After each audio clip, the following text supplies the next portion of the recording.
All right, so we just got the new XR Edit apps for PC and Mac. You can have version 0.5 and 1.0 opened at the same time so that we can see what the differences are. So the first thing that I notice is that this window is a little smaller. They've made the mute buttons and the channel number area smaller, as well as the solo area smaller. So the overall window is just a tad bit smaller. The next big thing that you're going to notice is the master section looks quite a bit different. And what they've done here is added the 4 mute groups and Dca groups, and they've added the icon for the 4 effects so you can see what's going on. And you can also direct access the effects here.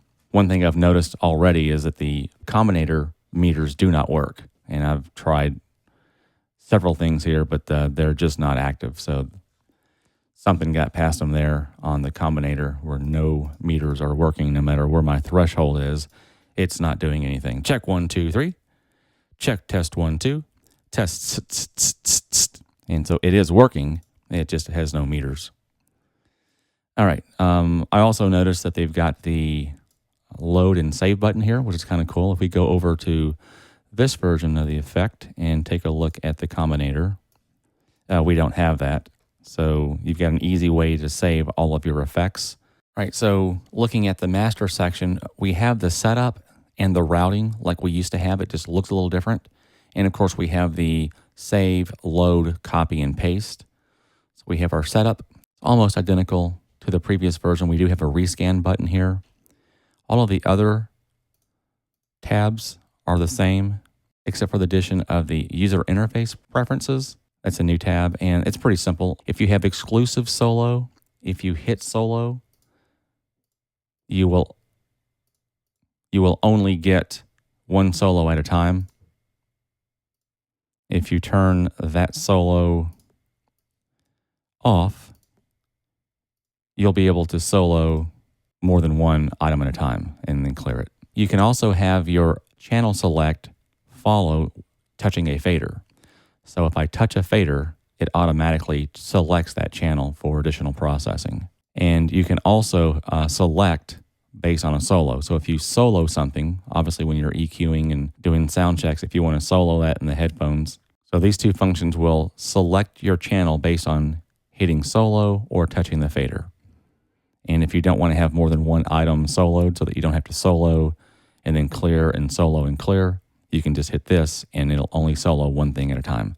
So those are pretty useful functions when you're doing sound checks. All right, so the next thing is routing. Over here, we have the routing, and here it's just the I/O, same thing. You'll notice that the color coordination is a little different, and I wondered why they would have changed that, but it makes sense.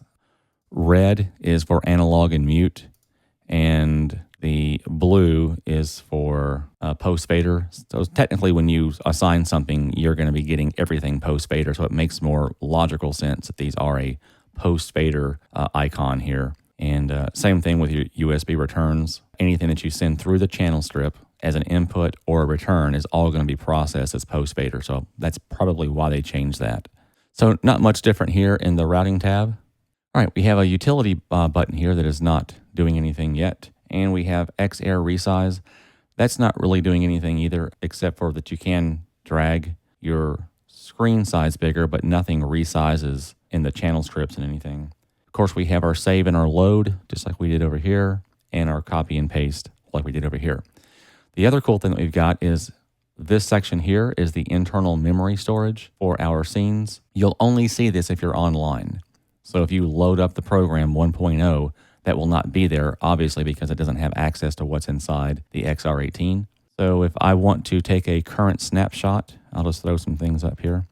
I'm on auto follow fader now, so you can see it select each channel as I move. I'll go ahead and hit a snapshot. It's asking me where do I want to save it and what do I want to call it. So I'm just going to call this test, save it in 2. I'll hit save.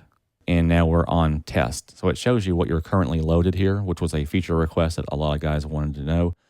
If I want to go back to 1, I'll go ahead and close this. I don't have to go back in here to load to do that. So we can go through our presets by going back and then hitting load.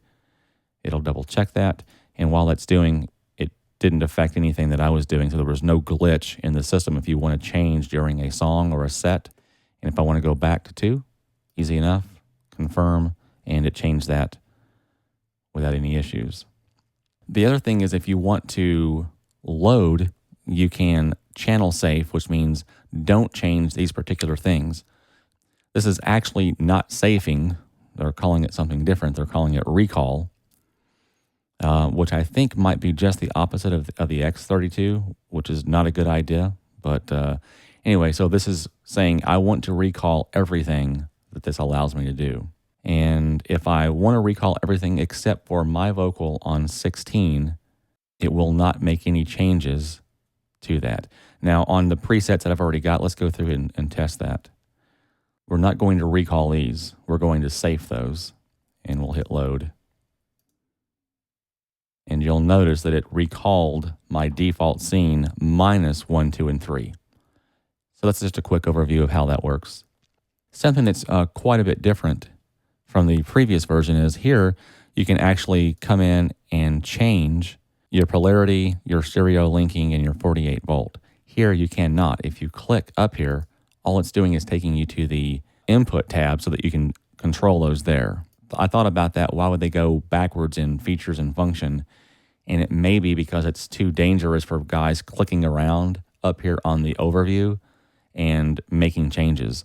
Same thing's happening with your gate. If you click on a gate over here, you can turn it off and on. It's possible that that's not a good idea. If you're just kind of randomly clicking and inadvertently click over here, you're going to radically change the tone of your band mix by turning the EQ off and on. Here, if you click anywhere in these areas, it just takes you to that function in the detail tabs.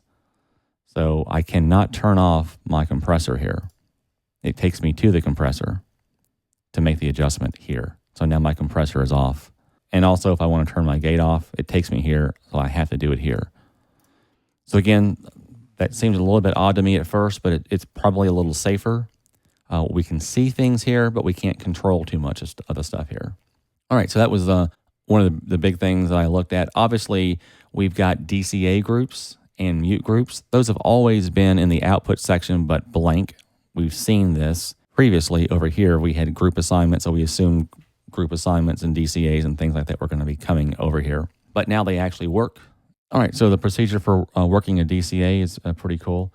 Mutes are really easy. You can actually just select and assign a mute group here. So if I had all of my vocals, 1, 2, 3, and 4, I can select in the first red box down by mute, and that's simply assigning them to a mute group 1. Obviously, you can see that I'm being muted. What I do is drums on 1, instruments on 2, vocals on 3, and maybe effects on 4. That'd be a great way to use your mute groups. If I want to go and put my effects on 4, we've got that, and now I can mute and unmute my effects all together. So that's a nice handy function to have. DCAs are real similar. I'm going to group certain fader channels together so that I can control them with a master fader. Now keep in mind, just like this is the Mix 2 area, it looks a bit different than it used to be, but this is what we select. And when we select something, this fader becomes the master control for bus 4 or our effects or our left-right. Same thing here. This is our master, our bus. And if I go and click on a DCA, this becomes my master DCA. And right now I've got my vocal assigned to DCA 1. So if I have all 4 vocals assigned to 1, and it will assign by clicking here to the DCA that's currently selected. So all 4 vocals are on DCA 1. So I can now mix the overall volume of DCA 1, its group. There is an issue though. You don't see real-time feedback here, but it does work. So as I turn this down, you'll hear my vocal go down, my vocal go up, but we don't see it. I'm sure they'll fix it, but it would be a little better feedback to see your group going up and down. But this is your master DCA group, and it works just fine. All right, the other cool thing that's been changed is effects routing. We can go to our effects. I can put some effects on my vocal. I don't want to turn that up or I'll create a feedback loop. I want to go back to my left, right, unmute that, And I'll come back here and turn this down a little bit. All right, so I can come in here and see my effects number 1. I can come in here and click. So this is a shortcut now. We can click on the icon, get right into our reverb. And of course, here's my master here and here. And I can turn the master down. 1, 2. So this is the master send per channel, and this is the master output to the left, right. And I can mute that there altogether. Okay. So this icon area has changed a little bit, and I think that's pretty functional. Probably a good idea to be able to direct access that. So realize you select it here, just like you would any of the Mix 2 buttons here, or your DCA groups, or you can go directly to the effects processor and edit the processor, just like you would if you came up here and selected the icon there. Okay, so let's go back on a per tab and review what's different on a per tab section. So the overview looks about the same. Realize we've lost the functionality of accessing these 3 buttons and turning things off and on here. So in the channel tab, not much has changed except for the fact that we do have our mute groups and our DCA groups. They did take out this little auto mix function, probably just because it's not ready yet. I'm sure that's not a priority, although it's a really cool feature. So that's out for now until that's actually developed. Go to the input section. Nothing has changed there. The gate section has changed in the fact that you do have a graphical representation of your attack. So your slope is a lot slower here. Attack, your hold time can be long or short, and of course your decay time or release. The EQ is about the same except for you can actually meter your RTA either pre or post EQ. So you can see what your signal looked like as it was coming into the mixer or what it looks like after you've done EQ. And that's done right here. All right, in the comp section, same thing. We've got graphical representation of what's going on in the gain and sidechain. So nothing has changed in the sends tab. The output tab has changed, of course, because we've got our DCA groups and our mute groups. Our effects tab has changed in the fact that we can not only turn the insert off and on, but we can do the assignment here as well as on the channel tab. So keep in mind, previously we had to go to the channel tab, select what we wanted to insert, turn it on here, and then go over and also turn it on here as well. Now we can actually do this in 3 places. We can do it in the channel. We can, let's go to my voice and insert a reverb. So I'm going to turn this on. I'm going to go to effects number 2 on the A side, and you'll see that change here. So I can do it here as well. And then on the effects, I need to come over here and actually activate that insert. Okay, so we can hear that. Okay, so there's still 2 things that you have to do. Assign it here, or here, or here. Assign it, and then of course, click the insert on here. The next thing that's changed in the effects is that we don't have to hit the edit button. We can just select the icon and it pops up to edit.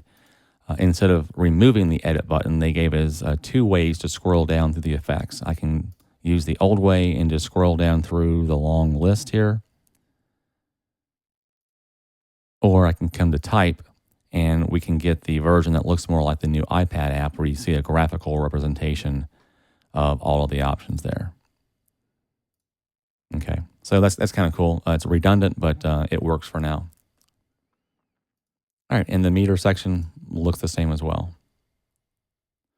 All right, so for the most part, I think that's a quick overview. I played around with the DCA groups a little more. I find it odd that we can't right-click and have a contextual menu that pulls down that says 1, 2, 3, and 4, and just assign it here. To assign or unassign something, you do have to click here first, and then it will assign or unassign anything to DCA1. And then, of course, remember that you have to get off of that to not have that function follow your assignment. So you'll want to go back to your left, right. So let's assign me to DCA2, which is muted and down, and see if that changes. So I've unassigned from 1, and now I have to re-click All right, so you heard my voice go away because it was assigned to DCA2, volume down, and muted. So DCAs are working just like they should.